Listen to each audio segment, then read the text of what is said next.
लिखो, rectifier is a device which converts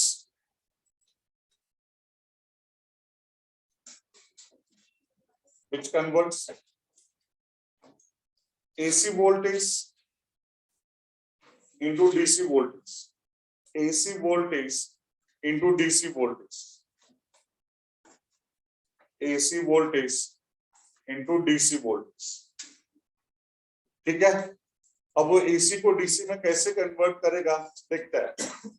AC voltage का मतलब पता है ना बेटा, लास्ट टाइम बताया था मैंने, से AC वोल्टेज और DC वोल्टेज में क्या फर्क पड़ता है।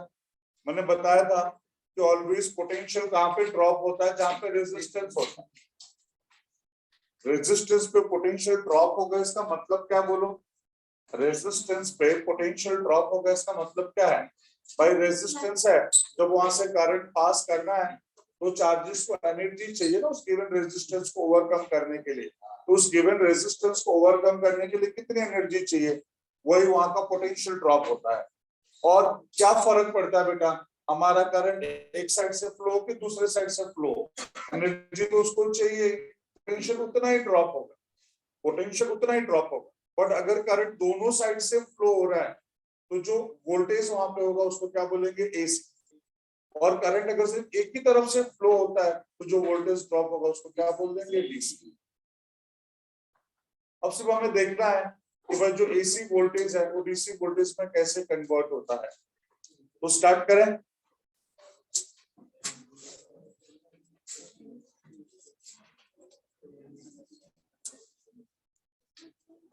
हमारा क्वेश्चन क्या है, एक्सप्लेन पीएन जंक्शन डायोड ऐसा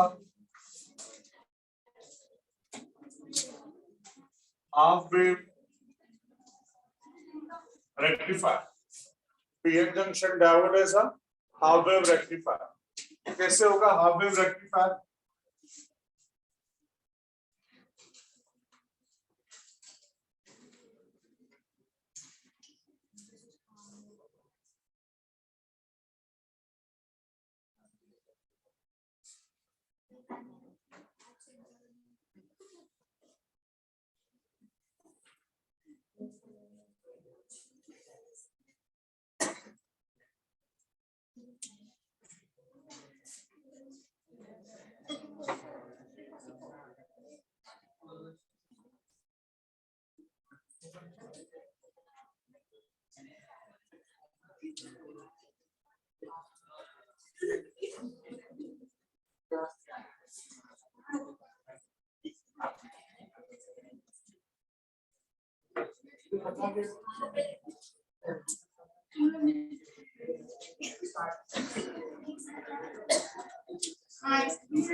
यस सिडिस यहाँ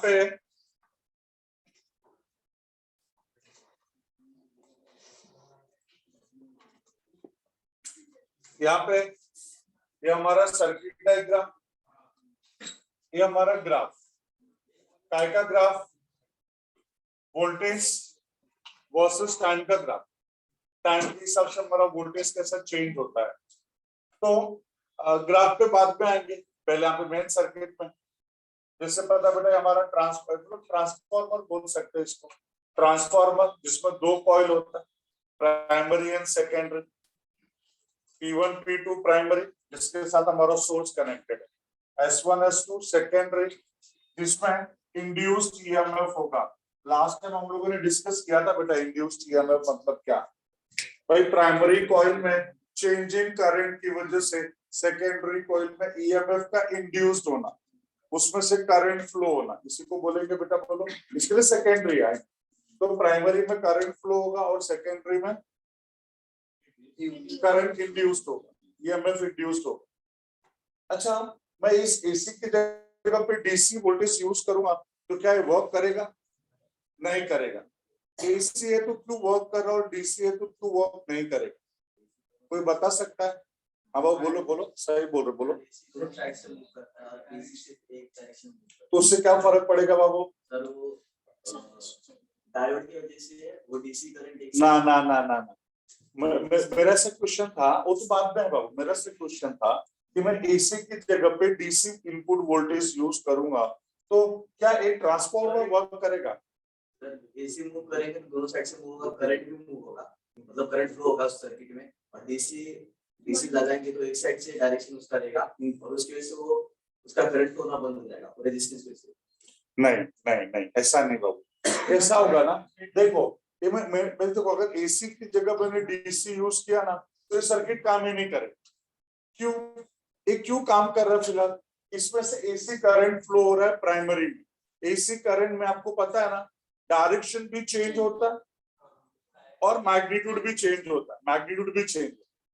तो जब इस प्राइमरी कॉइल में अलग अलग वेरिएबल करंट फ्लो होगा तो उसके सराउंडिंग में वेरिएबल मैग्नेटिक फील्ड होगा, वेरिएबल मैग्नेटिक फील्ड होगा तो वेरिएबल मैग्नेटिक फ्लक्स होगा, और वो वेरिएबल मैग्नेटिक फ्लक्स इस सेकेंडरी कॉइल के साथ एसोसिएट हो जाए।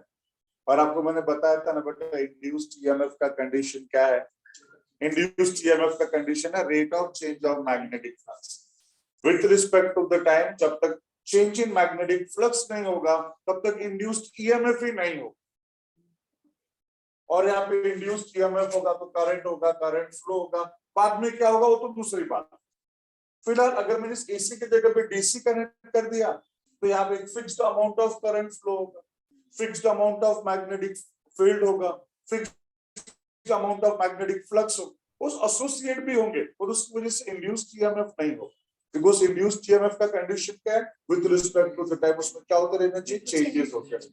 इसके लिए बताया था, देखो कड़ा लिया था लास्ट टाइम, बोला इसमें करंट फ्लो करना तो क्या करना पड़ेगा? एक मैग्नेट लेके कंटिन्यूअसली इसे मूव करते रहना पड़ेगा, एक जगह पर ऐसा होल्ड करके रखोगे तो करंट नहीं होगा, तो चेंज होते रहना चाहिए। तो सबसे पहला क्वेश्चन वही था कि एसी नहीं होगा तो क्या होगा? फिर सर्किट वर्क भी नहीं करेगा। क्यों वर्क नहीं करेगा? क्योंकि इसमें से fixed amount of current flow होगा, fixed amount of magnetic field, fixed amount of magnetic flux, वो एसोसिएट भी होगा बट उसकी वजह से इंड्यूस्ड ईएमएफ नहीं होगा, करंट नहीं होगा, सर्किट वर्क नहीं करेगा।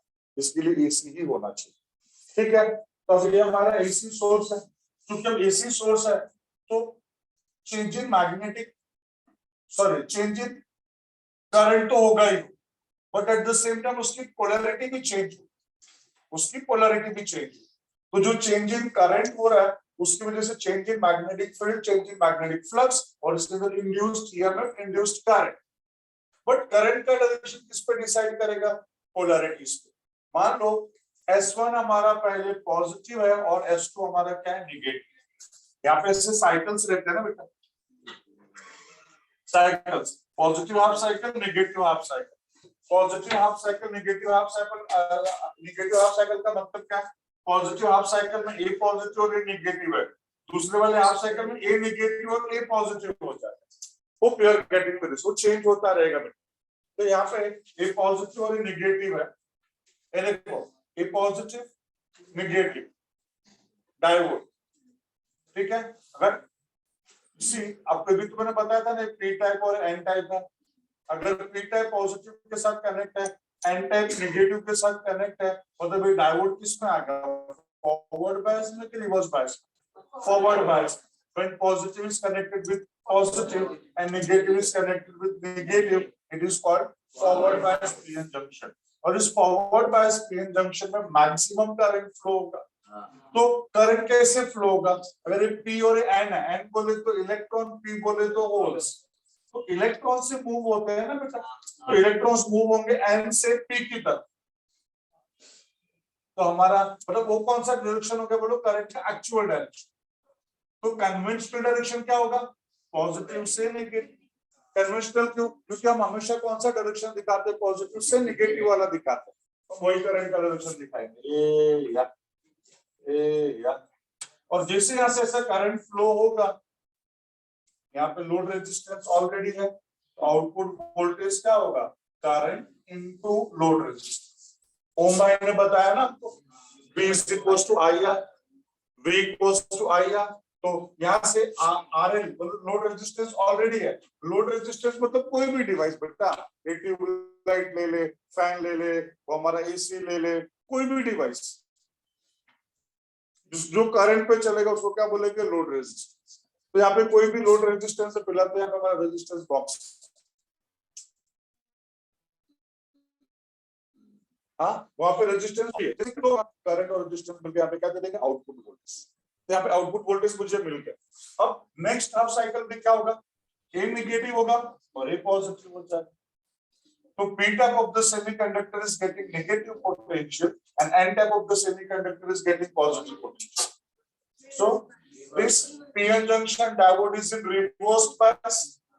रिवर्स बायस में होने की वजह से इसमें से करंट फ्लो होगा ही, तो यहाँ से करंट निकलेगा, करंट ऐसा जाने का कोशिश भी करेगा, आएगा भी करंट, बट यहाँ पर आके क्या क्रिएट हो गया, कट ऑफ। करंट जाएगा ही, तो करंट फ्लो ही नहीं होगा, और करंट फ्लो नहीं होगा तो यहाँ पे आउटपुट वोल्टेज क्या हो जाएगा, जीरो। अगर आई का वैल्यू जीरो तो हमारा आउटपुट वोल्टेज हो गया। फिर नेक्स्ट हाफ साइकिल में जब ए पॉजिटिव होगा और ए नेगेटिव होगा, फिर से फॉरवर्ड बायस में आएगा, फिर से करंट फ्लो करेगा बेटा, फिर से हमको आउटपुट वोल्टेज मिलेगा। चूंकि और उसके नेक्स्ट हाफ साइकिल में जब फिर नेगेटिव ए पॉजिटिव होगा, यहां से करंट फ्लो होने का टाइम आया, it is acting as a cut off. तो यहां से करंट ही फ्लो नहीं होगा, आउटपुट वोल्टेज ही नहीं मिलेगा। अब चूंकि एसी वोल्टेज है, डीसी में क्यों कन्वर्ट हो गया, क्योंकि हमेशा करंट ए से बी की तरफ ही फ्लो है, और जब बी से ए की तरफ करंट फ्लो होने का टाइम आता है, it is acting as a cut off. अगर ये नहीं होता तो इधर से भी करंट फ्लो होता, आउटपुट वोल्टेज, इधर से भी करंट फ्लो होता, आउटपुट वोल्टेज, दोनों तरफ से करंट फ्लो होता और आपको आउटपुट वोल्टेज मिलता रहता, और उसको हम लोग क्या बोलते थे, एसी वोल्टेज। और ये डीसी वोल्टेज किसकी वजह से हो रहा है, इसकी वजह से हो रहा है ना, इसके लिए हम लोग बोलते हैं PN junction diode as a half wave rectifier. Sir half wave क्यों बोलते हैं, उसके लिए इस ग्राफ को जरा ध्यान से देखो। देखो S1 क्या था, पहला पॉजिटिव, फिर S1 क्या हो जाएगा, नेगेटिव, फिर S1 क्या हो गया, पॉजिटिव, फिर क्या हो गया, नेगेटिव। लेकिन जब S1 पॉजिटिव है और S2 नेगेटिव है, तो ये फॉरवर्ड बायस में और करंट फ्लो हो रहा है और हमको आउटपुट वोल्टेज भी मिल रहा है, ये देखो आउटपुट वोल्टेज मिल जाता है। लेकिन जब ए नेगेटिव और ए पॉजिटिव हो जाता है, तो ये रिवर्स बायस में आ जाता है, हमको आउटपुट वोल्टेज ही नहीं मिलता, तो यहाँ पे हमको आउटपुट वोल्टेज ही नहीं। नेक्स्ट टाइम फिर से S1 जब पॉजिटिव होगा, फिर से हमको आउटपुट वोल्टेज मिल जाएगा, फिर से S1 नेगेटिव हो गया, रिवर्स बायस में हमको आउटपुट वोल्टेज ही नहीं मिलता। देखो एक कंप्लीट वेव मतलब दो लूप रहेंगे, दो लूप। अगर कंप्लीट वेव की बात करें तो हाफ लूप का आउटपुट वोल्टेज और हाफ लूप का है ही नहीं, इसके लिए उसको बोलते हैं हाफ वेव रेक्टिफायर। मेरा बात सबको समझा? अच्छा, तो ये हमारा PN junction diode as a half wave rectifier. ध्यान से सुन लिया ना बेटा, दोबारा मैं सच बता रहा हूँ, अगर ध्यान से सुनो तो दोबारा तुमको पढ़ने की जरूरत ही नहीं पड़ेगी। मैंने जिंदगी में एक ही बार पढ़ा था, मेरे सर थे 1998, नयन वर्मा सर, उनका आज भी प्राइवेट चलता है यहाँ पे, इधर विले पार्ले, माइंड सेट है ना, माइंड सेट, उसके प्रोप्राइटर। तो वो मेरे को पढ़ाए थे JDCS में, मैं जगदीश भाई दानिश में पढ़ता था, मैं 11-12, 2 ही क्लास था, ऑप्शन ही नहीं, सिनाल्स जगदीश भाई दानिश, बस 2 ही क्लास था। तो बेटा कैसा था, तो हम लोग थे उसमें, तो सर ने 98 में पढ़ाया था, आज भी मेरे को याद है, वो सर का चेहरा भी याद है। और उसके बाद मैंने जिंदगी में कभी पढ़ा नहीं, और आज कम से कम 800-900 बार पढ़ाया रहूंगा। तो समझो बेटा, अगर तुम ध्यान से इसको सुन लिया ना, दोबारा पढ़ने की जरूरत नहीं। ये वर्किंग कितना स्मूथ है, जो वर्किंग है उसी को अपने ओन वर्ड्स में लिखना। लोग कहते हैं हमको ना एक्सप्लेनेशन याद नहीं होता, तो याद करते ही क्यों, 2-3 बार पढ़ लो और अपने ओन वर्ड्स में लिखो, क्यों याद करने का। मेन तो यही है ना, इसका जो एक्टिविटी है उसको स्टार्ट करो अपने ओन वर्ड्स में लिखो। और स्टार्ट करने के लिए तो भाई लेट, सपोज, अज्यूम, कंसीडर, कितने सारे स्टार वर्ड्स, इसको भी लेकर स्टार्ट करो, जो है उसको लिखते जाओ। और मैं बताऊं बेटा, ऐसा करके रखोगे ना, कोई तुमका एक्सप्लेनेशन पढ़ेगा भी नहीं, तो लोग ये देखेंगे हाँ लिखा है ना, बस क्या लिखा, गाली देगा थोड़ी, ऐसा हाँ उससे रिलेटेड। भाई देख कैसा रहता है, सच बात बताओ, जो जो एग्जामिनर्स रहते हैं ना, उनका ध्यान हमेशा उस गलत चीज पे ही पहला जाता है, क्या गलत किया है। तो ऐसा है, तो अपना नॉर्मल लिख, वो कुछ नहीं बोलेंगे, लेकिन तू कुछ फालतू गिरी करेगा थोड़ी तेरे को छोड़ेंगे। उनको एक आइडिया आ जाता है, तुमको पता है वो पेज ना, हैंडराइटिंग और पेज खोलते उनको दिमाग में आ जाता है बच्चे को कितना नंबर आए, जो एग्जामिनर्स होते हैं। तो हो जाता है लोगों का पैसा। इसके लिए ना जो पहला 2-3 पेज ना सही से लिखने का, और ऐसा सीरीज में जाने का। एक बात बता रहा हूँ, देख हमको ना कितना इजीली मार्क्स मिलेगा ना, वो डिपेंड करता है कि एग्जामिनर कितने अच्छे मूड में है, पहली बात। और दूसरी बात कैसा बेटा पता है, हम उसको कितना इजीली, उसका काम कितना इजी करके दे रहे हैं। हम एक क्वेश्चन लिखेंगे यहाँ पे, दूसरा लिखेंगे आगे, वो कंफ्यूजन होता है बेटा, बहुत बहुत इरिटेटिंग काम होता है पेपर करेक्शन। पता है, एक ही मार्क्स को 5 बार लिखना पड़ता है। पेज पे कितना आवा वो पेज पे लिखो, हर पेज का मार्क्स लिखो, फिर वो सब लोगों को इंडेक्स में डालो, फिर सबको ऐड करके लिखो। तो एक पेपर करेक्शन आधे से पौने आधा घंटा चला जाता है पहला 1-2 पेपर में, तो बहुत गंदा रहता है उसका। हम लोग जितना स्मूथ करेंगे ना भाई, क्वेश्चन नंबर 1 पर प्रॉपर नंबरिंग प्रॉपर करेंगे ना, उतना उसको कंफर्टेबल रहेगा, इजीली मार्क्स देगा। अच्छा लिखे रहोगे, अच्छा डायग्राम प्रॉपर रहोगे, पहला 1-2 पेज एकदम सही सही लिखते हो, उसके दिमाग में क्या बढ़ जाता है, अच्छा बच्चा, फिर बहुत ज्यादा डीपली पढ़ता नहीं। मेरा बात समझ में आ रहा है, तो थोड़ा ये सब चीजों का ना ध्यान रखना। तो इस पर अच्छे से ड्रॉ कर दिया, एक्सप्लेनेशन लिखो, बाद में ग्राफ ड्रॉ कर लो, मिल गया पूरा। ये सबको समझा भी, कोई आके एक्सप्लेन करेगा बोर्ड पे, ऐसा ही कोई भी। अरे मेरे रहते क्या बोला, मैं तो सिखाना भी, एक बार बोल, मैं क्यों बोल रहा हूँ, कॉन्फिडेंस के हिसाब से, और क्या कोई करेगा यहाँ के पे बताएगा, ऐसा छुट्टी आएगी।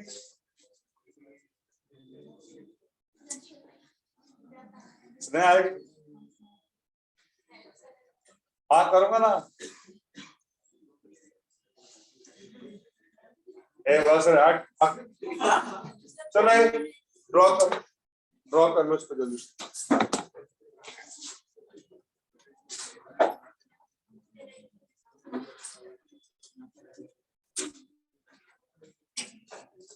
ड्रॉ करके तो पूरा एक्सप्लेनेशन दिमाग में रखो, सर ने क्या क्या बोला था, क्यों बोला था, काय को बोला था।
Done. गायकवाड़ क्या होता है? आराम हराम है बेटा, नेहरू जी ने बोला आराम हराम है। और अभी तो अपना एग्जाम का डेट भी आ गया ना, 4 से डेट नहीं आया, ऐसा कंटेंट भी बोला है डेट बोलने का मतलब सारे कौन से दिन का कौन सा पेपर ऐसा आता है।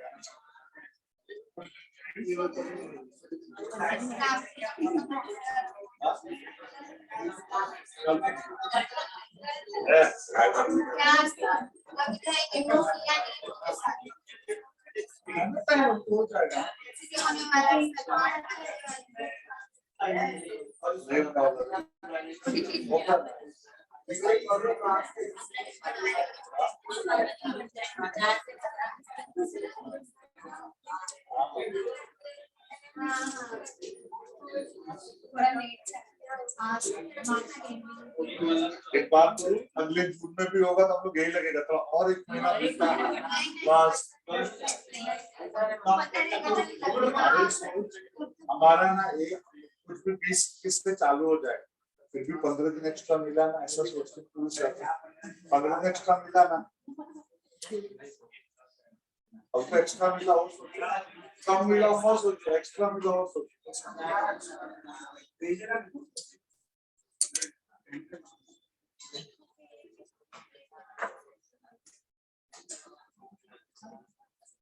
ऑनलाइन क्लास से तो ऑफलाइन एग्जाम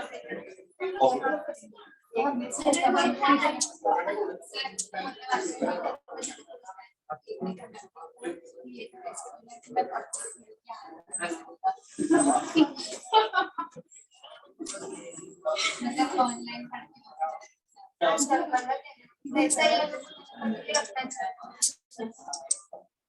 ऐसा नहीं रे, ऑनलाइन में भी अच्छी पढ़ाई है, हमारे ऊपर है हम कैसा लेते हैं।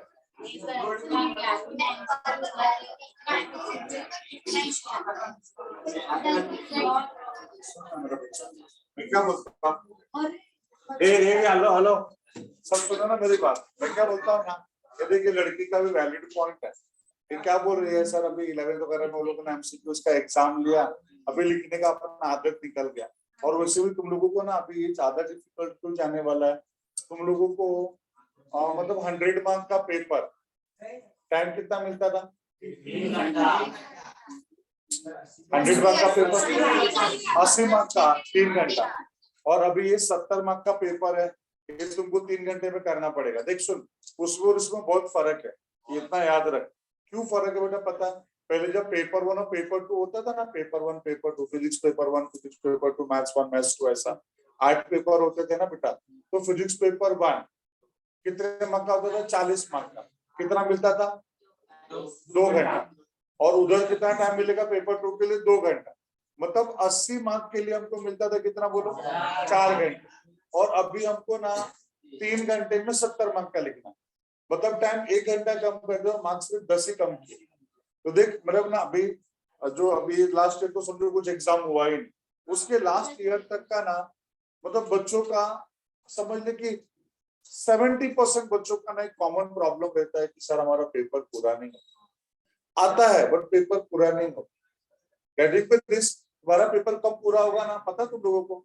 जब एग्जाम से पहले कम से कम तुम 10-10 पेपर लिखो, हर सब्जेक्ट का 10-10 पेपर लिखोगे ना, तो ही तुम्हारा ना खत्म हो पाएगा पेपर ऑन टाइम में। तो नहीं खत्म हो आएगा सब, लेकिन नहीं कर पाओ भाई। वो टाइम मैनेजमेंट बहुत डिफिकल्ट काम है। मेरा बात आपको समझ में आ रहा है मैं क्या बोल रहा हूँ? और दूसरी एक बात देख बेटा, तुम लोग ना एक बात बोलो, लास्ट टाइम मैंने बोला था फिर बोल रहा हूँ, देख अभी भी तुमको ऐसा लग रहा है ना तुम्हारा पढ़ाई नहीं हुआ है, तो मैं बोल रहा हूँ ना गारंटी के साथ लिखते हो, अभी भी कुछ नहीं बिगड़ा, अभी भी कुछ नहीं बिगड़ा है। नहीं वो ठीक है, जब जाके जाओ सवेरा तो बराबर है, लेकिन अभी भी इसलिए नहीं बिगड़े कि तुम अभी भी बहुत अच्छा कर सकते। फर्स्ट क्लास तो कहीं नहीं गया, और तुम कोई भी एंट्रेंस एग्जाम दो, तुमको कितना चाहिए? 50 नंबर ही चाहिए ना। 50 में से 25 नंबर तो कॉलेज वाले ही दे दे। वर्स्ट टू वर्स्ट सिनेरियो भाई, अगर तुम लोग कॉलेज इतना जा रहे हो, सारे लोगों के साथ अच्छे रिलेशन में हो, तो तुमको आराम से 27, 28, 29, 27, 28, 29, 30 दे देंगे। मेरा बात सबको समझ में आ रहा है? अदरवाइज 25 तो वर्स्ट रिव्यू में दे ही देंगे बेटा, 25 मार्क। तो तुमको अपनी मेहनत से कितना लाना है? 25 मार्क ही लाना है। और वो 25 का भी मैंने बचाया ना, तुम लोग खुद कैलकुलेट कर बेटा। जाने दे बाकी का सब्जेक्ट, नहीं छोड़, मेरी बात सुन बेटा, बोल रहा तो सुनना जरा प्लीज। बाकी का सब्जेक्ट को जाने दे। फिजिक्स में कितना मार्क है बेटा बोल? 70। निकाल कैलसी, कोई भी कैलसी निकालो। देख 70 मार्क है। टॉपिक कितने तुम्हारे? 70 डिवाइड बाय 16 का 4.37। चल 4 मार्क मान के चल, 4 मार्क मान के चल, मतलब एक टॉपिक को ऑन एन एवरेज कितना मार्क्स है? 4 मार्क, बराबर है। एक बात बोल, तुम लोग मैग्नेटिक मटेरियल उठाओ, मैग्नेटिक मटेरियल उठाओ, अगर जो डिडक्शन नहीं किया है ना, फिर भी तुम्हारा 3 घंटे में वो टॉपिक ना विथ न्यूमेरिकल्स ना, मतलब अगले 8 महीने तक नहीं बोलेगा इतना अच्छे से हो। 3 घंटा बहुत ज्यादा बोल रहा हूँ, 2 घंटा बहुत हो। अभी जितना डिडक्शन कर दिया तो 1 घंटा ही बहुत हो। एक बात बोल रहा हूँ, ड्यूअल नेचर ऑफ लाइट पढ़ोगे ना बेटा, ड्यूअल नेचर ऑफ लाइट, तुम लोग ना 3 घंटे में 3, उसको 4 घंटा ले लो। पता है क्यों 4 घंटा? उसमें न्यूमेरिकल्स थोड़ी ट्रिकी है, 4 घंटा ले ले। उसके बाद तुम पढ़ोगे एटम्स, मॉलिक्यूल्स, न्यूक्लियर, बेटा ना उसमें भी 3 एजम्पशंस पढ़ा ना, पूरा टॉपिक ही खत्म। और लास्ट में थोड़ा सा रेडियो एक्टिविटी वाला पार्ट, मतलब मैं 4 से 5 घंटे वो भी बहुत अच्छे से सारे न्यूमेरिकल्स के साथ हो जाए। फिर क्या बचा? सेमीकंडक्टर, इसमें न्यूमेरिकल्स थियोरेटिकल पार्ट है बेटा, 2 बार अच्छे से पढ़ लिया, हो गया अपना। कितने टॉपिक हो गए बेटा बोल? 4 टॉपिक हो गए। तुम ऑप्टिक्स में चलो, ऑप्टिक्स में तुम लोगों ने वेव फ्रंट, वेव सरफेस पढ़ा, wave normal, ray of light पढ़ा, फ्यूजन प्रिंसिपल पढ़ा, और जो 2 है ना लॉज ऑफ रिफ्लेक्शन और रिफ्रैक्शन, उन दोनों में से एक तो 100% आए। इंटरफेरेंस में आ जाओ, उसमें कंडीशंस है, condition for interference pattern, constructive interference, destructive interference, condition for a point to be bright, point to be dark, और एक बड़ा सा डेरिवेशन है डाइफ्रैक्शन। इतना ही है बेटा, उसको भी तुम एक दिन में तो अच्छे से कर ही लो। कितने टॉपिक हो गए? 6। हाँ, करंट की अगर तुम बात करो, करंट की, तो करंट में बेटा केसीएल केवीएल पढ़ लिया, तो आगे तो प्रैक्टिकल ही है ना, meters, Kelvin's method, meter bridge, potentiometer, ये तो तुम्हारा एक्सपेरिमेंट का पार्ट। कॉलेज जाए अच्छे से, थोड़ा ध्यान से कर लिया तो करंट भी हो गया। करंट डिफिकल्ट लगता है, रहने दे, करंट को बाजू पर रख। 6 टॉपिक इधर हो गया। उधर चलो, मैकेनिकल प्रॉपर्टीज पढ़ लो, फ्लूइड्स इजी है ना। उसके बाद तुम ना ऑसिलेशन पढ़ ले, गिन के 5 ही 6 क्वेश्चन है, 6 ही क्वेश्चन है, एक पूरा दिन भी गया तो चलेगा। उसके बाद तू केटीजी पढ़ ले बेटा, केटीजी में क्या है? प्रेशर का एक बड़ा वाला डेरिवेशन को छोड़ा तो बाकी सब तो नल्ला ही है उसका। उसके बाद क्या? थर्मो में बताऊंगा, थर्मो में आधे ज्यादा सब उड़ा दे, डेफिनेशन से थोड़ी थोड़ी चीजें हल्की सी चीजें वो पढ़ ले बेटा। कितने टॉपिक यहाँ पे हो गए बोल? 1 2 3 4 टॉपिक, 4 टॉपिक। सुपर पोजिशन में क्या है मेरे को बोल? सुपर पोजिशन अपन ने करा है क्या है? ये पहला सिंपल हार्मोनिक प्रोग्रेसिव वेव का इक्वेशन, बीट, उसके बाद में स्ट्रिंग वाइब्रेशन, ट्यूब वाइब्रेशन। तुम लोगों ने रोटेशनल डायनामिक जो बहुत बड़ा है, गंदा है, छोड़ जाने दो, ऑप्शन में छोड़ दे। इलेक्ट्रोस्टैटिक्स ऑप्शन में छोड़ दे, करंट इलेक्ट्रोस्टैटिक छोड़ दे, ईएमआई छोड़ दे, अल्टरनेटिंग करंट छोड़ दे, सारे डिफिकल्ट टॉपिक को हटा दे। कितने टॉपिक हो गए बेटा बोल? 9 टॉपिक हो गए, 9 टॉपिक हो गया। 9 4 से 36। प्रैक्टिकल वाले कितना दे देंगे? 25, 61 हो गया। तो बिना डिफिकल्ट टॉपिक्स को हाथ लगाए 61 हो गया बेटा, फर्स्ट क्लास आ गया। और थोड़ी बेटा हम इतने गए गुजरे को 6 टॉपिक को हाथ ही नहीं लगाएंगे, उसमें भी कुछ इंपॉर्टेंट क्वेश्चन है। रोटेशनल डायनामिक में पैरेलल परपेंडिकुलर एक्सिस में से 100% आए। उसके बाद तुम आ जाओ, मतलब वो ऐसा फिक्स्ड पार्ट है बेटा। मैं ना कॉलेज वाले अपने फ्रेंड से मैं बता दूंगा तुम लोगों को, भाई ये वाला क्वेश्चन ज्यादा है, वो अच्छे से पढ़ लो डिफिकल्ट टॉपिक से, फिर भी तुम्हारा फर्स्ट क्लास की तरह।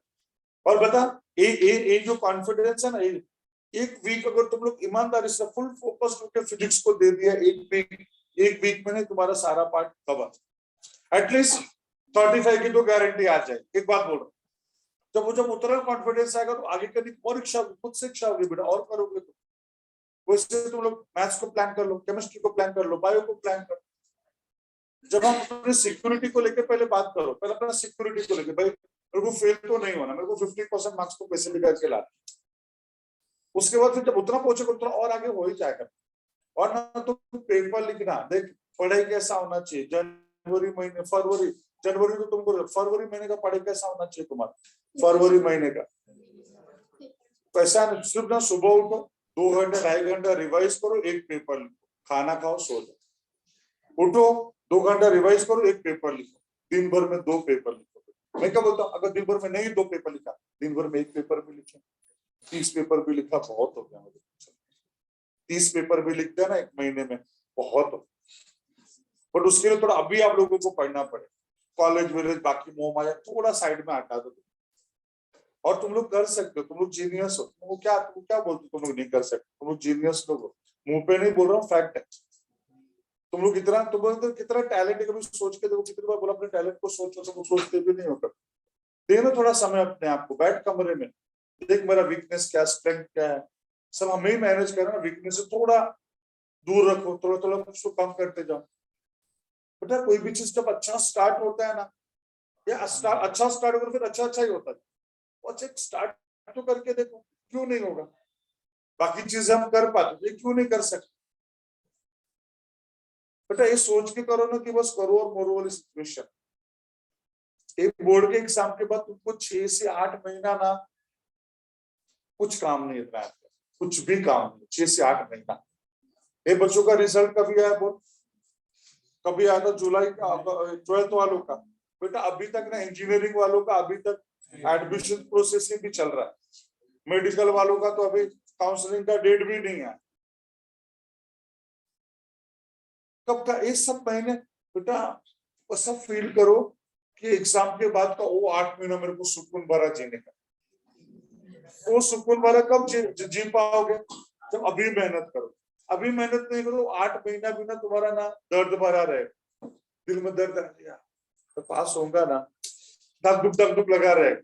और जब उसको ऐसे समझना, मेरा बात समझना, अभी थोड़ा मेहनत कर लो, फिर वो 8 महीना में अपनी जिंदगी जीऊंगा अच्छे से। जिंदगी जी रहा मतलब जो तो करना वो कर सकते, और वो कब कर सकते, जब इधर थोड़ा मेहनत किए रहोगे और मेहनत करोगे ना, खुद को एक सेटिस्फेक्शन रहेगा ना, उसका बहुत अलग सुख है। अपने आप को भी चैनलाइज करके देखो, छोटा सा टारगेट सेट करो, आज मैं टॉपिक सबका पूरा खत्म कर दूंगा। वो टॉपिक खत्म करके देख कैसे कॉन्फिडेंस आता, मैं कर सकता हूँ। और बहुत बोलते ना सुकून मिलता है दिल को, यार मैंने कर लिया। फिर खुद इच्छा हुई यार इसको भी कल करके दिखाता, या खुद करके लेता, ऐसा खुद होता है बेटा, ट्रस्ट में ऐसा ही होता है, और यही फैक्ट है। तो अभी भी कुछ नहीं बिगड़ा बेटा। तुम लोग एक हफ्ते में अगर एक टॉपिक में अगर सेटिस्फेक्शन लेवल तक पहुंच सकते हो, तो 4 हफ्ते में मतलब समझ 1 महीना, आज क्या तारीख है, 17 18 तारीख 20 तारीख, अगले 20 तक आ गया मैं लेवल। थोड़ा और मेहनत करेंगे और 15-20 दिन, फिर पेपर लिख के थोड़ा करेंगे, नवनीत वालों का आएगा पेपर सेट 5 आ गया कि आने वाला आएगा पेपर सेट आएगा, और 5-6 पेपर का जो सेट रहेगा ना, वो सारे पेपर्स लिखो, हो गया तुम्हारा। क्यों इतना पैनिक हो, थोड़ा सा प्लानिंग करो, इजीली हो जाएगा, लिख के हो जाएगा बेटा। हम लिखना अभी तो चालू करेंगे ना, थोड़ी हमको लिखना नहीं आता, थोड़ी प्रैक्टिस की बात है। 5-6 पेपर लिखते लिखते मस्त प्रैक्टिस हो जाएगा, अच्छे से हो जाएगा। तो डोंट वरी, निगेटिव मत सोचो। पढ़ने का है, जैसे मतलब आपने जो नोट्स दिखाई दिए और फिर जो टेस्ट क्वेश्चन, हाँ बस उतना ही पढ़, उसके बाद में कुछ नहीं आएगा। देख तुमको याद होगा तो मैंने ट्रेंड भी चालू किया था कि सारे अनसॉल्व सम्स मैं करके देता हूँ। आज तक कोई भी सम मैंने दिया होमवर्क में कर, डेटा टू फाइंड फॉर्मूला जो डिफिकल्ट होता है सॉल्व करके देता हूँ। तुम लोग बेटा नोटबुक उठाओ और डिसाइड करो, चलो आज से स्टार्ट करते हैं। दूसरा नोटबुक लो, एक दूसरा नोटबुक बना, और जो अपने टॉपिक्स है ना, रोटेशनल डायनामिक्स से लेके आगे तक का, उसके सॉल्व न्यूमेरिकल्स करो। जो सॉल्व किया है ना, वो लोग उसको देख के लिखो मत, सम पढ़ो, ट्राई टू सॉल्व इट। नहीं आए जाने दो, लग गया मैं इधर सॉल्व करके दूंगा, हम साथ में डिस्कस करेंगे, सॉल्व करेंगे। Hope you are getting the risk. तो अगर सारे सॉल्व और अनसॉल्व कर लिए, उसके बाहर का तो वैसे भी कुछ नहीं है। और मैंने जो भी नोट्स दिया उतना पढ़ लिया बस बेटा, कुछ पढ़ने की जरूरत। जो टॉपिक्स मैंने कराया ना, जितना नोट्स दिया ना उतना पढ़ो, कुछ भी पढ़ने की जरूरत नहीं, उसके बाहर का कुछ नहीं है। हाँ सॉल्व अनसॉल्व न्यूमेरिकल्स करने बस, मेरा बात सबको समझो। तो थोड़ा कॉन्फिडेंट रहो रे, अपना कॉन्फिडेंस लूज मत करो, अपना कॉन्फिडेंस से तुम पूरी हार जाओगे तो कुछ नहीं होने वाला। और दुनिया में क्या ऐसी चीज है जो इम्पॉसिबल है, वो भी हम ह्यूमन बींग्स के लिए भगवान ने हमको इस अर्थ का सबसे बोलते ना इंटेलिजेंट क्रिएशन बनाया, तो हमारे लिए क्या कोई भी चीज डिफिकल्ट है, बस मन पे लेने की बात है, प्रायोरिटी की बात है। नहीं प्रायोरिटी देंगे तो नहीं हो, प्रायोरिटी देंगे तो क्यों नहीं हो। मैं सच बताऊं बेटा, लास्ट ईयर ना, लास्ट ईयर अपना बोरीवली ब्रांच का लड़का है श्रवण करकर एक बेटा 12 मिड तक was crazy for PUBG। मतलब ना वो खाना नहीं खाएगा, पापा से झगड़ा कर लेगा, मम्मी से झगड़ा कर लेगा, कुछ भी करेगा, लेकिन मतलब पबजी के लिए इतना पागल था। फिर पता नहीं एक दो बार ऐसा उसको समझाया क्लास में बिठा के, ऐसा वैसा, पता नहीं उसके अंदर क्या चेंज आया। आज पता है रत्नागिरी का एक कॉलेज है, डॉक्टर राजेंद्र मान इंजीनियरिंग कॉलेज, वहां पे टॉप रैंक पे हो, तो वो इतना बेस्ट कर रहा।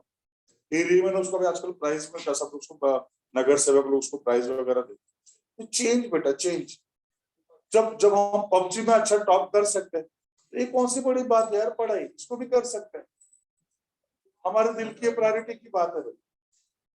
तो प्लीज थोड़ा सा जब वो कर सकते फिर भी कर सकते। और तुम्हारे टैलेंट है, इसको में डाउट ही नहीं है, उस टैलेंट को अच्छा सा डायरेक्शन दो, होगा अच्छा होगा। और कुछ प्रॉब्लम होगा तो हम लोग है ना बेटा, बैठे हैं, कुछ भी होगा तो बोल हम लोग ना, हमारे साथ बैठ। मैं तो बोलता हूँ ना, तुम लोगों को अगर ऐसा कुछ है ना, आज कौन सा दिन बोल, मैं मंडे को तुम्हारा क्लास लेता हूँ, तुम लोग डिसाइड करो, सब डाउट लेके आओ, मैं तुम्हारे साथ पूरा दिन भर इधर बैठ कुछ भी डाउट आप बैठ के तो खुद सॉल्व कर। क्लास हो गया, क्लास के बाद इधर ही बैठेंगे, शाम तक बैठेंगे ना, मैं घर को काय को जाऊंगा, घर खाना खाने ही जाता हूँ, इधर ही मंगा के खा लो तुम्हारे साथ बैठ, चलो करो तो सही। कुछ भी डाउट रहेगा मेरे साथ बैठो, लेकिन करो, डाउट लेके आओ। तो हम डाउट क्लास रखते हैं, एक बच्चा दो बच्चा डाउट पूछेगा, भी डाउट ही नहीं पूछते, फिर हमको पूरा पूरा टाइम ऐसे वेस्ट हो जाए। ऐसे तुम डाउट लेके आओ, बैठो मेरे साथ, मैं पूरे साथ नहीं बैठूंगा तो मेरे को बोलो, सर आपने बोला था नहीं बैठ, मैं तुम्हारे साथ बैठूंगा पूरे दिन, बट लेके आओ, करो। तुम मेहनत करोगे तो हमको भी अच्छा लगेगा, तुम्हारे अच्छे मार्क्स आएंगे तो हमारा भी छात्र पूछा, अरे मेरे बच्चे लोगों ने अच्छा है। तुम नहीं करोगे तो कैसे चलेगा। सो प्लीज करो थोड़ा। चलो ये छाप लो जल्दी से, हो गया छाप के, चलो अगले पार्ट पे आ जाओ।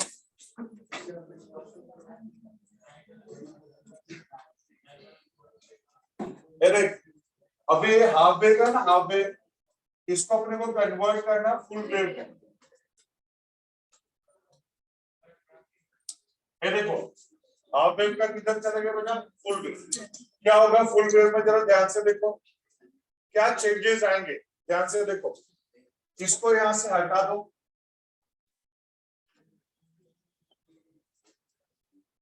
तो एक डायोड था यहाँ पे D1, अब इसकी जगह पे दो डायोड यूज कर देंगे आप लोग। ये हो गया D2, इन दोनों को कंबाइन करो,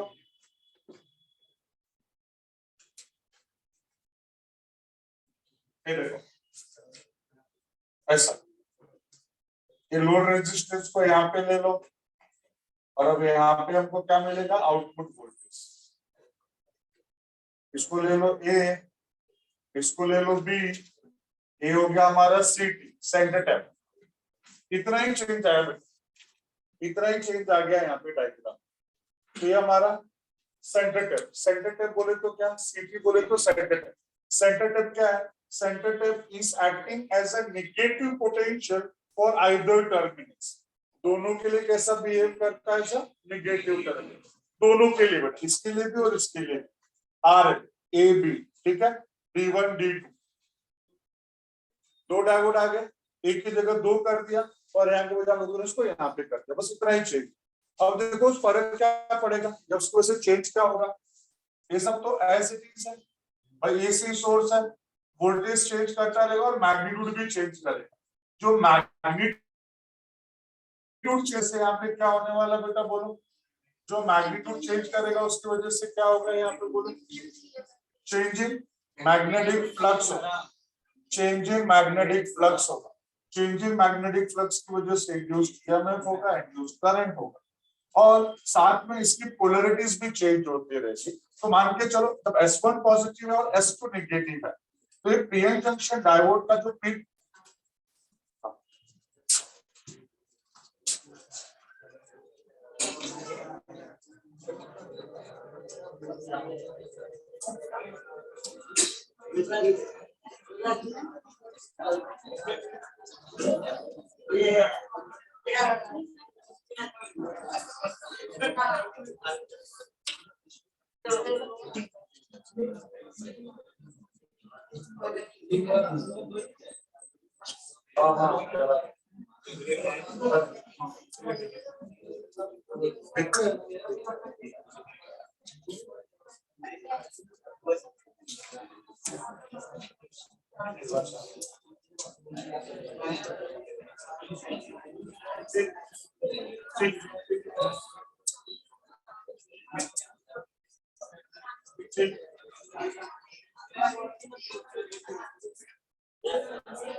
चलो आपके साथ रिफ्रेश करने तो बिजली का है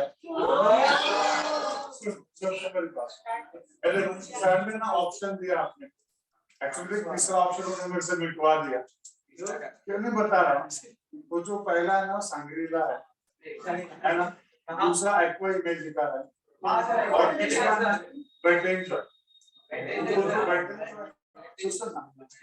जो है ना उसका 1400 रुपया पर पर्सन है एक्वा इमेजिका का 1200 रुपया है और 800 रुपया सांग्रीला है तो सर ने बोला कि बच्चों के ऑप्शन लो और उनको पूछो क्या मतलब किसको प्रिफर करें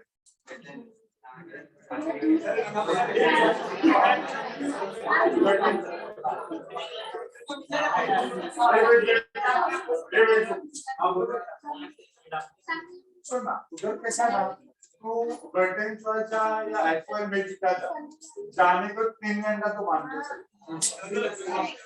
के हम लोग ना अर्ली मॉर्निंग निकलेंगे ना 6 बजे हम लोग बोलते हैं 6 बजे बेटा मैं देखूंगा 7 बजे तक तो निकल जा उधर कैसा रहेगा ना 10 बजे हम लोग पहुंचते हैं और वो खुलता भी कितने बजे 10 बजे 10 बजे तक पहुंच जाते हैं ये क्या हमारे पास ऑप्शन है कि भाई अपन ना ये दोनों एक्वा इमेज का मेरे को लग रहा बेटर एक्चुअली क्या बोलते हैं आप बोलो डेट शारदा 2 जन अरे सुन ना मेरी बात सुन हेलो हेलो पीछे वालों एक बात बोलो ये सुन रहे भाई ये भाई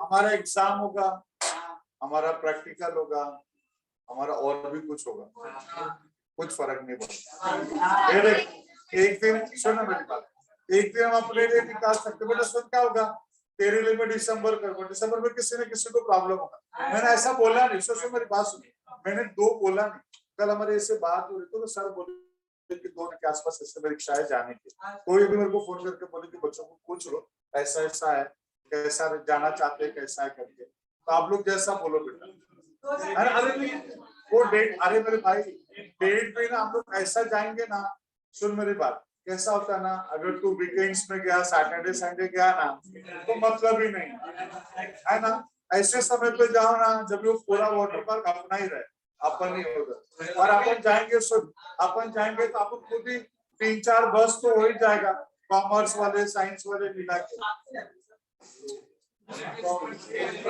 अरे वो साइंस वाले जाएंगे अरे कुछ भी बोलता है अरे हमने कितने सारे अपने लोग कॉमर्स में भी तो है ना अरे फ्रेंड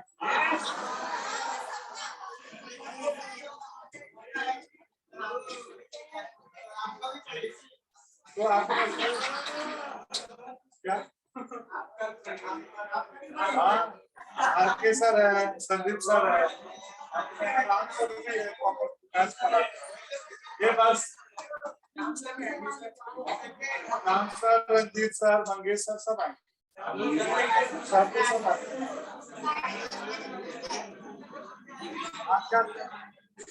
ये हेलो हेलो हेलो, एक मिनट, सांग्रीला वाले रेस्टोरेंट, सांग्रीला जो बोल रहे हैं कोई नहीं, एक्वा इमेजिका, एक्वा इमेजिका, ये हाथ उठा, हाथ उठाओ।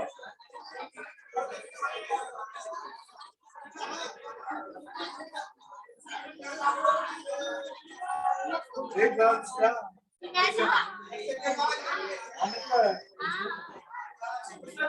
बहुत आएंगे, सब आएंगे, ये डिग्री है, ये हाथ में, हाँ सब आएंगे, कोई नॉलेज नहीं हो गया,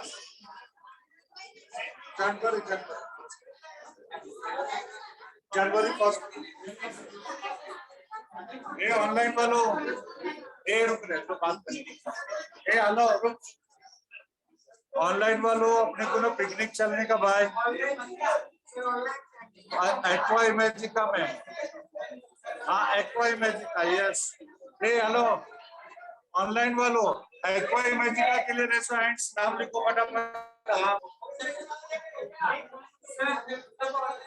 ओके ओके, और कम ऑन फटाफट बोलते जाओ, बलराज, करिश्मा,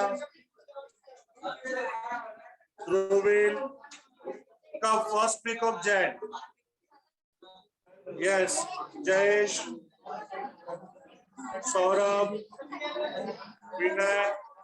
विनायक, और कोई, बलराज साहब, यस,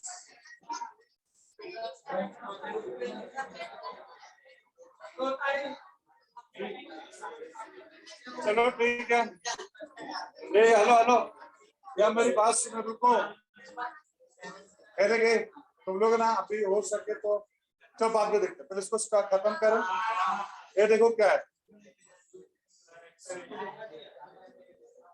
यार देखो जरा सब क्या किया हम लोगों ने, सेटिंग थोड़ा चेंज किया, अब उसकी वजह से फर्क क्या पड़ेगा, ए भाई ए जयदेव, ये देख मेरे आजू बाजू को डिस्टर्ब कर रहे क्या देख रहे क्या बोल क्या देख, रेटिंग अच्छा बस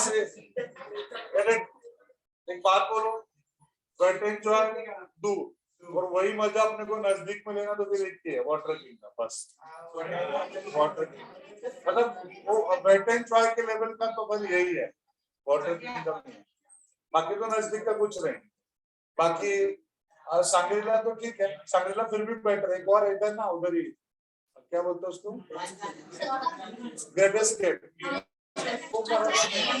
वो उधर ना किसको जाने का पता है, जमवा माटे, बस सुबह से लेकर शाम तक जमवा माटे, बाकी वो ज्यादा अच्छा,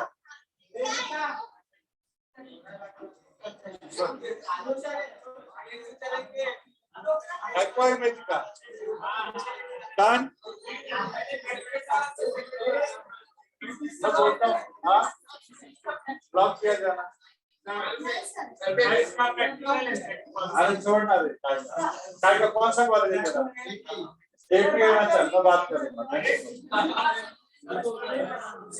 अरे एक बात बोल, ए प्रैक्टिकल वालों नालायक को, तुम लोग नालायक डांडी मार के किधर किधर जाते हो,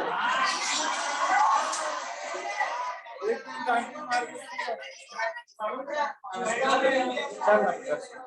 देखते हैं अभी वो सब तो फिक्स किया नहीं, सब रेगुलर चलो, आप बोल, आप लोग से चलो ये बस, चलो भाई आ जाओ, थोड़ा स्टार्ट करें यहाँ पे, यहाँ बस रहे लास्ट, हम बात कर रहे थे फुल वेव रेक्टिफायर के लिए क्या ब्लैक, ये नालायक, ये बेकार, यह देखिए फुल वेव रेक्टिफायर के लिए सेम थोड़ा सा एडजस्टमेंट यहाँ पे कर लिया, अब क्या होगा, कैसे फुल वेव मिलेगा, देखो सी मैंने बताया ना कि यहाँ पे जो मैग्नीट्यूड चेंज होगा उसकी वजह से इंड्यूस किया मैं, और एक पोलैरिटी चेंज करेगा बिकॉज एसी सोर्स है। तो मान लो S1 इज पॉजिटिव और S2 is negative. When S1 is positive S2 is negative, p type of the semiconductor of diode 1 is getting positive potential and n type is getting negative potential। मतलब A आ गया forward bias. अगर ये forward bias में है तो electrons किधर से किधर मूव होंगे, n से p की तरफ। तो करंट होगा p से n की तरफ, ऐसे ऐसे एक करंट यहां से इधर पास होगा, और जैसे करंट पास होगा यहाँ पे आउटपुट वोल्टेज मिल जाएगा I into RL।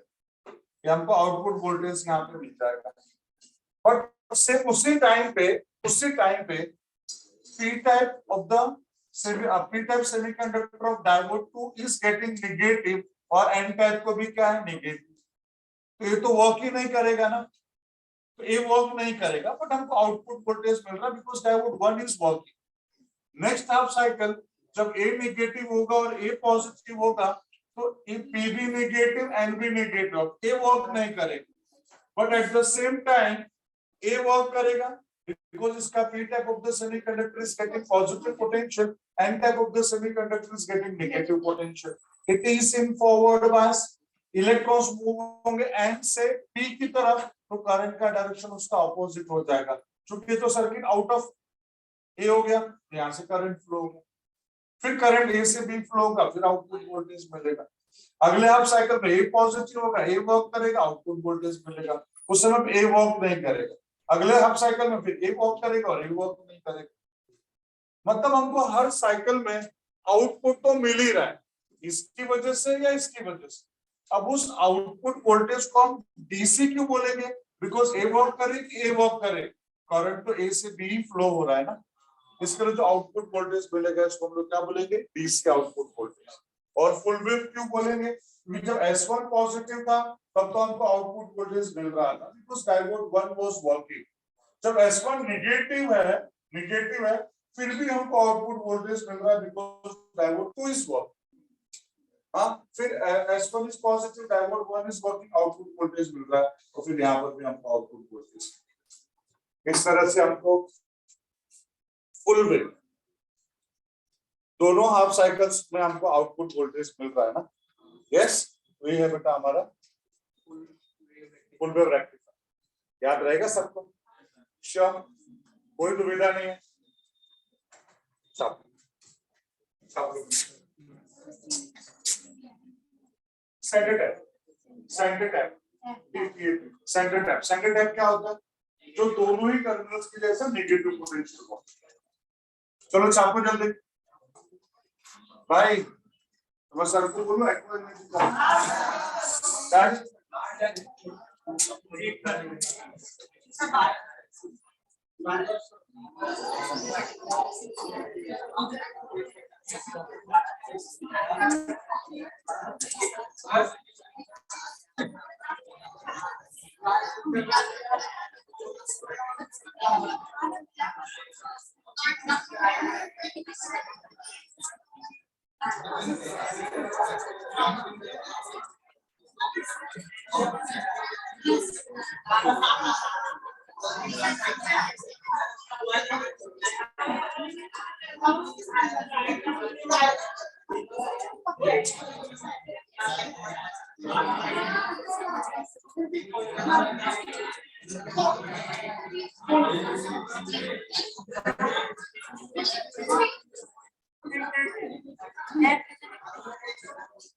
चलो डन डन।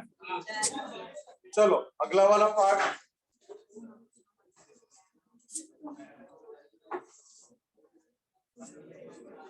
रब करो।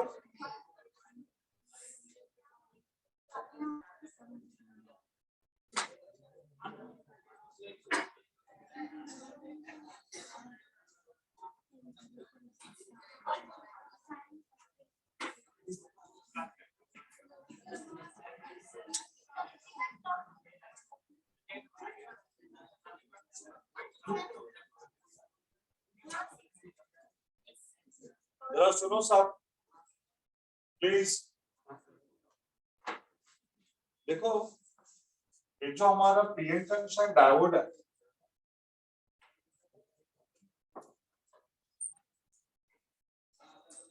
ये हमारा वोल्टेज एक्सिस है और ये हमारा करंट एक्सिस।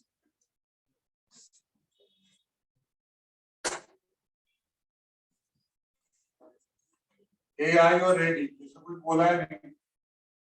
अरे बोलना चाहिए ना, जो डिपेंडेंट होता है should be on the Y axis और independent should be on the X axis.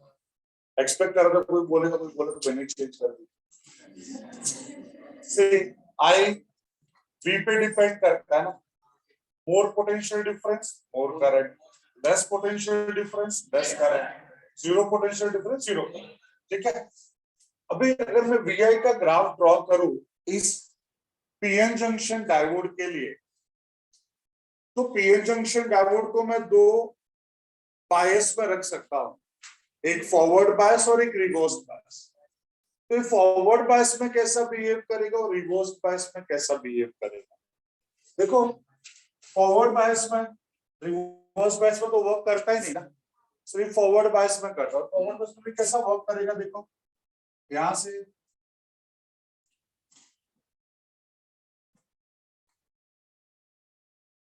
ऐसे यहां तक का जो वोल्टेज है उसमें करंट नहीं। क्यों? क्योंकि पीएन जंक्शन डायोड में पता ना डिप्लीशन लेयर फॉर्म होता है, पहले हमको उस डिप्लीशन लेयर को खत्म करना पड़ता है और तब इलेक्ट्रॉन्स और होल्स दोनों मूव होते हैं और हमको करंट मिलता है।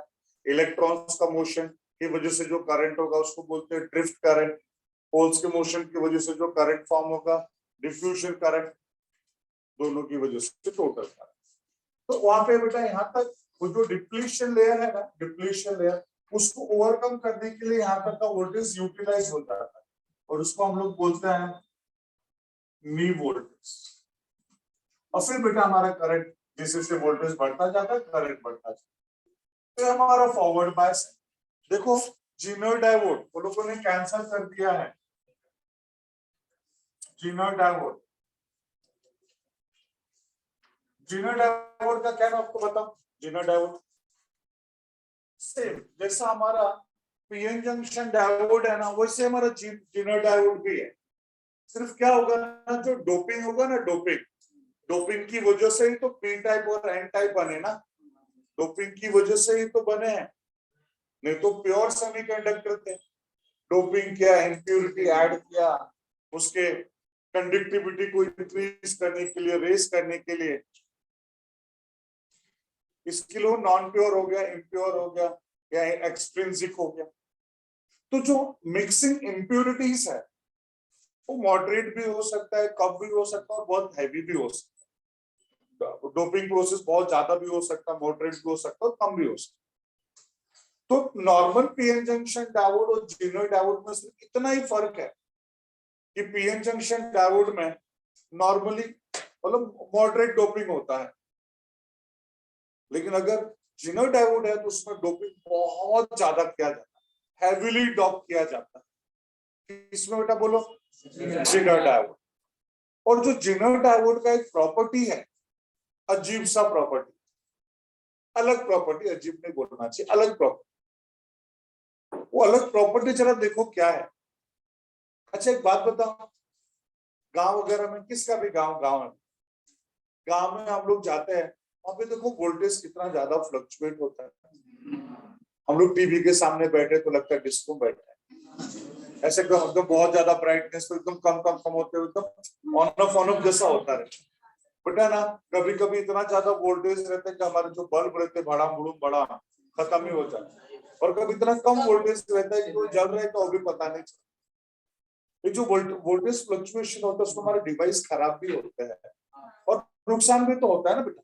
तो हमारा वोल्टेज फ्लक्चुएट ना हो इसके लिए हम लोग ना स्टेबलाइजर यूज करते हैं। ये बेटा वो स्टेबलाइजर और कोई नहीं है, हमारा जीनोइड डायोड ही। कैसे कैसे चलो ध्यान से देखो, उसका जो प्रॉपर्टी है ना, मैं बोला ना एक अलग सा प्रॉपर्टी है, वो क्या अलग सा प्रॉपर्टी है, जो हमारा पीएन जंक्शन डायोड है यहाँ पे, कि उसको मैंने फॉरवर्ड बायस पर रखा, तो हम लोग क्या बोलते हैं,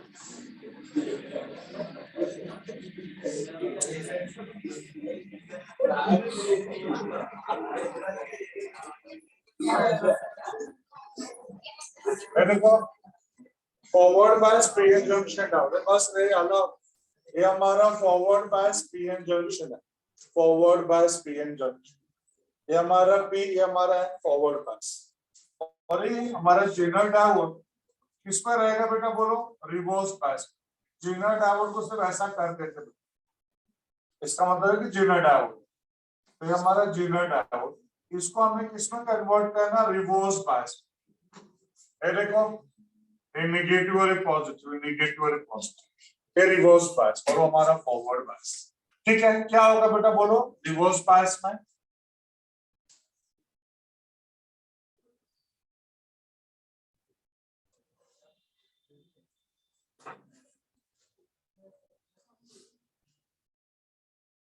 ये होता है रिवर्स बायस में कि एक पर्टिकुलर वोल्टेज तक करंट और एक पर्टिकुलर वोल्टेज पे आने के बाद सिर्फ करंट बढ़ता और वोल्टेज बढ़ता ही नहीं, वोल्टेज फिक्स हो जाता, वोल्टेज चेंज ही नहीं होता, सिर्फ करंट ही बढ़ते जाता। इसको हम बोलते हैं Zener breakdown voltage, Zener breakdown voltage बोलते हैं, जेनर ब्रेकडाउन वोल्टेज। इसमें सिर्फ क्या बढ़ रहा है बेटा देखो ना, करंट बढ़ रहा है ना, वोल्टेज तो फिक्स हो गया ना। और ऐसा क्यों होता है, उसके पीछे का रीजन जरा सुनो ध्यान से। एक एवेलेंच होता है, एवेलेंच, एवेलेंच का मतलब पता है, एवेलेंच, एवेलेंच मतलब बर्फ का, वो पता ना बर्फ एक साथ आता है फ्लो होके, बाहुबली, बाहुबली देखा बेटा कैसा आता है, मतलब उसके सामने कोई टिकेगा क्या, बह जाएंगे, दफन हो जाएंगे, खत्म ही हो जाएंगे, बराबर है कि नहीं। जरा सुन, ए भाई ये लल्ला, सी वही एवेलेंच यहाँ पर भी रहता है, आप पढ़ोगे उसमें एवेलेंच करके एक वर्ड रहेगा, एवेलेंच का मतलब वही होता है। एवेलेंच क्या होता है देख, मैंने बताया ना, पी और एन को क्या कर दिया, रिवर्स बायस में रख दिया, रिवर्स बायस में रख दिया मतलब क्या हो गया, होल्स पॉजिटिव को पी, इलेक्ट्रॉन्स नेगेटिव को एन के साथ कनेक्ट किया है, तो होल्स को ये क्या करेगा, अपनी तरफ खींचेगा, इलेक्ट्रॉन्स को अपनी तरफ खींचेगा, दोनों को अपनी तरफ खींचेंगे। ठीक है बेटे देख, ऐसे व्हाट्सएप पे मैसेज आते रहते हैं, तो बोलते हैं ना रिलेशंस कैसे होने चाहिए, कोई भी रिलेशन होने दो, उसको ना सब बहुत पकड़ के रखेंगे ना तो उसका दम घुट जाएगा, मर जाएगा। ऐसा फ्री भी छोड़ देंगे ना थोड़े जाएगा। दोनों के बीच में मॉडरेट रहना चाहिए। बस एक पॉइंट समझा बेटा, बराबर है ना, दोनों के बीच में मॉडरेट रहना चाहिए कोई भी चीज। और देख यही बात तो मैं भी आप लोगों को बोलता हूँ ना, इक्विलिब्रियम मैटर्स। हम नहीं खाएंगे नहीं सरवाइव कर सकते, बहुत ज्यादा खाएंगे फिर भी सरवाइव नहीं कर सकते।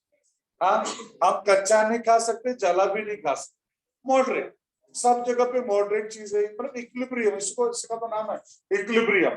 केमिकल इक्विलिब्रियम करके बड़ा सा टॉपिक ही पढ़ा आप लोगों ने, इक्विलिब्रियम मैटर्स पे, हर जगह पे इक्विलिब्रियम मैटर्स।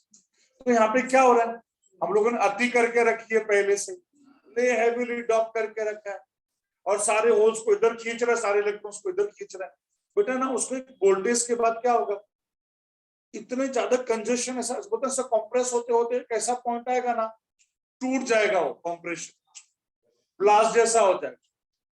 और ना जब ब्लास्ट होगा, सोचो किसी को ऐसे एकदम कंप्रेस करके रखा, जब वो उड़ेगा तो कितना फोर्स में आएगा, तो सारे होल्स और इलेक्ट्रॉन्स बहुत फास्ट मूव होते हैं, जिसकी वजह से वोल्टेज चेंज नहीं होता, सिर्फ करंट बढ़ता है। और बस इसी फिनोमेना को यूज किया जाता है zener diode as a voltage regulator में। वोल्टेज रेगुलेटर इसको तो क्या बोलते हैं, स्टेबलाइजर। कैसे यूज करना है देखो,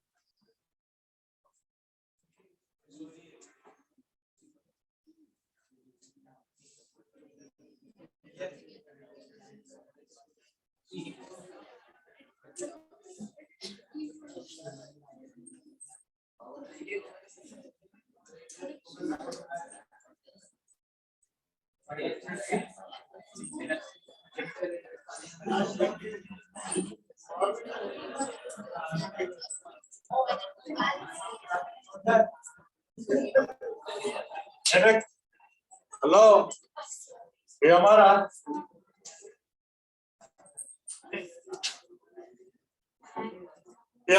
इनपुट सोर्स है, ये हमारा क्या बेटा बोलो, इनपुट सोर्स। ये हमारा इनपुट सोर्स, ये हमारा लोड रेजिस्टेंस है, ये हमारा रेजिस्टेंस है, ये हमारा जेनर डायोड। देखो हम लोगों ने पढ़ा है ना, पैरेलल कॉम्बिनेशन में voltage remains constant, parallel combination में वोल्टेज रिमेन्स कांस्टेंट, वो चेंज नहीं होता, बराबर है।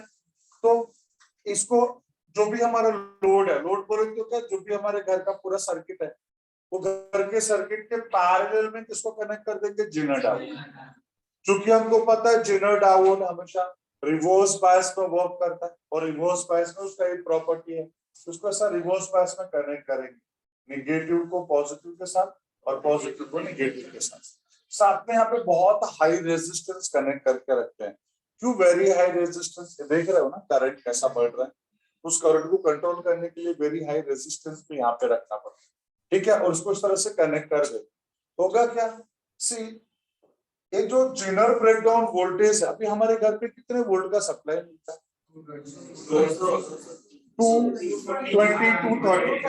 220 तो बेटा ये जो जेनर ब्रेकडाउन वोल्टेज रहेगा ना, ये कितने का रहेगा, 220 का। कितने का रहेगा, 220 का। और जैसे हमारा इनपुट वोल्टेज 220 पे पहुंचेगा, तो ये 220 वोल्ट को क्या कर लेगा, अडॉप्ट। अब जब ये 220 वोल्ट पे अटक गया, तो उसको भी तो 220 पे अटका के रखेगा ना, चेंज नहीं होने देगा। अब ये वोल्टेज 2 से कितना भी ज्यादा जाए, ये चेंज ही नहीं होगा, ब्रेकडाउन वोल्टेज पे आ गया ना। अब उसके बाद उसका वोल्टेज बढ़ेगा ही नहीं ना, इसका वोल्टेज बढ़ेगा ही नहीं, भले वोल्टेज कितना भी बढ़ेगा इनपुट, ये वाला बढ़ेगा ही नहीं, और जितना वोल्टेज इसका रहेगा उतना ही वोल्टेज इसका भी रहेगा, क्योंकि दोनों पैरेलल में कनेक्ट। तो इस तरह से मतलब उस वोल्टेज पे पकड़ के रख, फिर हमारा इनपुट वोल्टेज कितना भी फ्लक्चुएट हो, हमारे घर के सारे डिवाइसेस बराबर वर्क करते हैं। हाँ, फ्लक्चुएट कम होके ओके 220 से अगर नीचे आ गया इनपुट, तो फिर बंद ही हो जाएगा, फिर कोई दिक्कत। लेकिन बेटा उसके बढ़ने से जो फ्लक्चुएशंस होता है वो नहीं, तो उसकी वजह से हमारे डिवाइसेस क्या सेफ रहे, और ये हमारा है स्टेबलाइज। तो जो जेनर डायोड है वही हमारा स्टेबलाइजर। अरे बात सबको समझा, कम ऑन, क्या करें, एसी बंद करें, आते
चलो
हो गया, लिख के रब करें।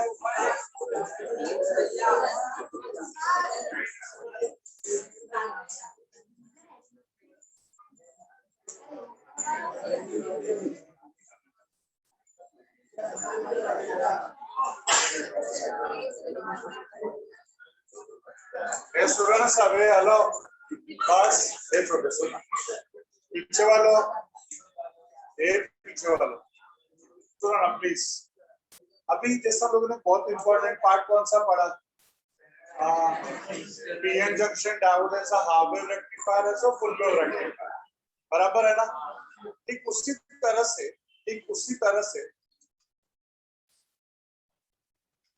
अभी एक और इंपॉर्टेंट क्वेश्चन है, ट्रांजिस्टर एज एन एम्पलीफायर। अब एम्पलीफायर क्या होता है, जो लो सिग्नल को हाई सिग्नल में कन्वर्ट करता है। जैसे हमारा माइक होता है, क्या करता है, हमारे लो सिग्नल को बड़े से सिग्नल में कन्वर्ट कर देता है। तो कैसे कन्वर्ट करता वो हम लोगों को पढ़ना है, amplifier, transistor as an amplifier. और उससे भी पहले हमको पढ़ना है कि ट्रांजिस्टर क्या है। पहले ट्रांजिस्टर हम लोग पढ़ेंगे और फिर ट्रांजिस्टर कैसा वर्क करेगा और एज एम्पलीफायर कैसा वर्क करता है, वो सबसे इंपॉर्टेंट पार्ट। अगर ये दो पार्ट निकल गया तो फिर नल्ले नल्ले दो चार पार्ट्स है उसके अंदर। जैसे बेटा मैंने आपके साथ डिस्कस किया था ना, एलईडी पहले डिस्कस कर लिया, उसी तरह से बेटा सोलर सेल है, और उसके बाद में हमारा लास्ट में क्या है, गेट्स। हो गया, टॉपिक खत्म। थोड़ा ना इसके कैरेक्टरिस्टिक्स वगैरह भी हमको पढ़ना है, ट्रांजिस्टर का कैरेक्टरिस्टिक्स कि ट्रांजिस्टर वर्क कैसे करता है। तो सबसे पहले हमको जानना है कि ट्रांजिस्टर होता कैसे है, या उसका मेन काम क्या है, मतलब उसका बेसिक क्या है। जब हम लोग कर लेते हैं ट्रांजिस्टर, लिखो ट्रांजिस्टर।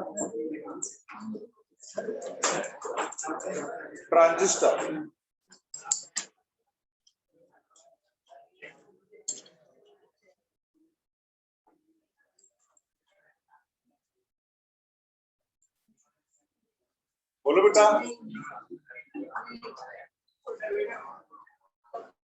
ट्रांजिस्टर बोलो।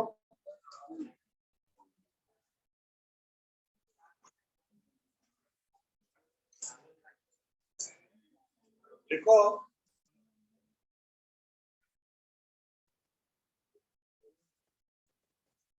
transistor is a combination of two p-n junction diodes. It's a combination of two p-n junction diodes. दो p-n junction डायोड का कॉम्बिनेशन है हमारा ट्रांजिस्टर। तो कैसा होगा देखो ना बेटा,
ये देखो मैंने बोला ना एक कॉम्बिनेशन है दो पीएन जंक्शन डायोड का, वो डायरेक्ट पी एन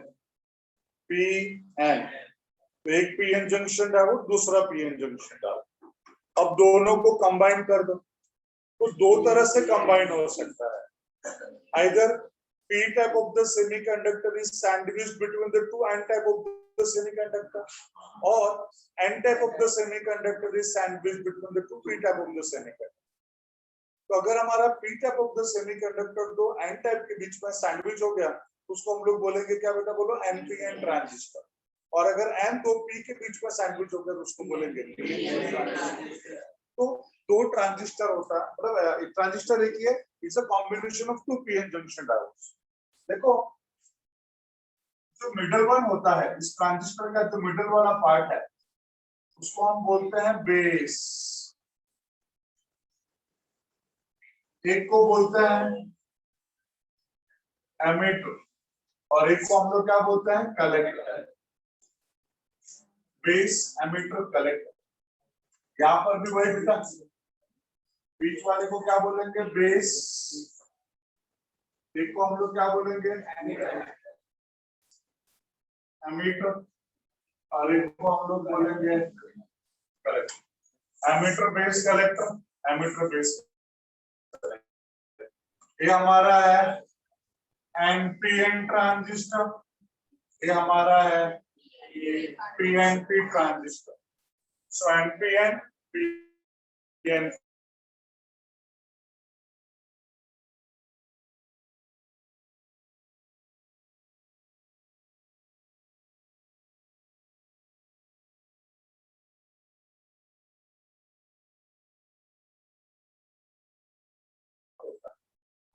बेस में सिर्फ उसको छोटू सा ड्रॉप, ये दोनों ठीक है, फिर भी ये मॉडरेट रहता है और ये हाईली ड्रॉप रहता है, हाईली ड्रॉप निग्लिजिबल मॉडरेट। ये हो गया हमारा एनपीएन ट्रांजिस्टर, पीएनपी ट्रांजिस्टर। यहाँ मतलब उसमें ना डोपिंग बहुत ज्यादा होगा, मतलब इम्प्यूरिटीज बहुत ज्यादा रहेंगी, और इसमें इम्प्यूरिटीज मॉडरेट रहेंगे, इसमें एकदम निग्लिजिबल ना के बराबर रहेंगे, ठीक है। अब यहाँ पे ऐसा तो हम लोग ड्रॉ नहीं करेंगे, सिंबल डायग्राम रहेगा। पीएन जंक्शन डायोड का कैसा था वैसा इसका भी रहेगा बेटा, ऐसे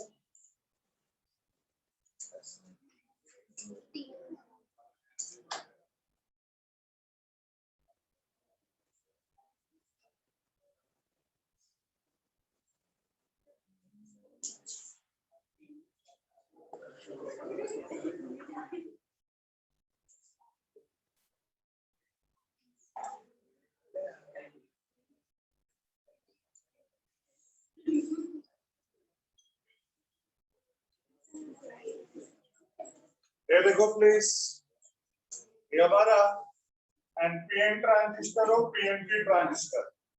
आप लोगों के साथ दोनों एक ही जैसा तो दिख रहा है, तो अलग अलग क्या है, अलग अलग है बेटा, अभी तक लिखे नहीं है। ये देखो ये बेस है, ये कलेक्टर है एमीटर, ठीक है, ये हमारा बेस, ये हमारा कलेक्टर, ये हमारा एमीटर, ये हमारा बेस, एक कलेक्टर और एमीटर। सर अभी भी तो सेम नहीं, अभी भी क्या डिफरेंस है दोनों में, अरे अभी तक लिखा नहीं है। देखो बेस पे कौन है, बोलो P, P N PN transistor. एक क्या हो गया बेटा, बोलो एन पी। बट एक बात बोलो, ये लिखना गंदी बात, लिखने का नहीं। आप बोलोगे सर फिर समझेगा कैसे? समझेगा ना बेटा, उसका ट्रिक बताता हूँ।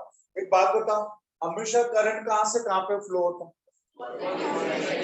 ऑलवेज, भले एक्चुअल नेगेटिव से पॉजिटिव है, हमको दिखाते पॉजिटिव से नेगेटिव ही है ना, तो हमेशा करंट का direction is from positive to negative. बताओ पी बोले तो, एन बोले तो, एन बोले तो, हमेशा जो करंट का डायरेक्शन है बेस और एमीटर के बीच में दिखाना, दिमाग में फिक्स कर लो। करंट का डायरेक्शन किसके बीच में दिखाना? बेस और एमीटर के बीच में। तो ये हमारा बेस है, ये हमारा एमीटर है, एनपीएन ट्रांजिस्टर है। बेस पे है पी, एमीटर पे है एन, पॉजिटिव नेगेटिव।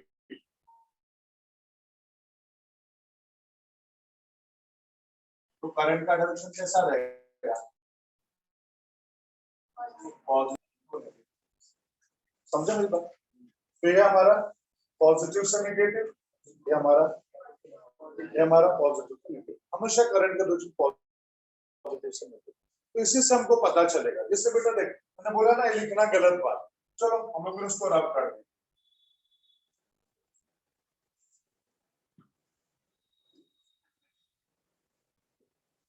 अब एरो से पता चलेगा। यहाँ पे करंट कैसा इधर से इधर जा रहा है, मतलब एक पी और एन है, तो फिर ए बी एन हो गया ना, तो क्या हो गया? एनपीएन। यहाँ पे करंट ऐसे है, मतलब एक पी और एन है, फिर ए बी पी है, पी एन पी, इधर से इधर जा रहा, मतलब एक पी और N, A B N, N P N. इस तरह से बेटा आपको पता चलेगा। अब इसके बाद इतना ड्रॉ करो, फिर मेरे को बताना है बाइसिंग। बाइसिंग मतलब क्या? इन कोई भी डिवाइस को सेल के साथ कनेक्ट करने को बोलते हैं बाइसिंग। फॉरवर्ड बायस, बायस, बीआईएस, बायस होता है ना बेटा। तो बायसिंग करना मतलब क्या? किसी भी डिवाइस को किसी भी सेल या बैटरी के साथ कनेक्ट करने को बायसिंग को। तो यहाँ पे बायस के लिए ना दो स्टेटमेंट है, और दो स्टेटमेंट याद रखोगे ना, जिंदगी में ट्रांजिस्टर के बायसिंग को लेकर कभी प्रॉब्लम ही नहीं है, जिंदगी में कभी भी नहीं। दो स्टेटमेंट याद रखो बस। तो पहले इसको ड्रॉ करो, फिर मैं दो स्टेटमेंट बोलता हूँ और फिर बताऊंगा उसका बायसिंग कैसे करेंगे। तो ड्रॉ करो।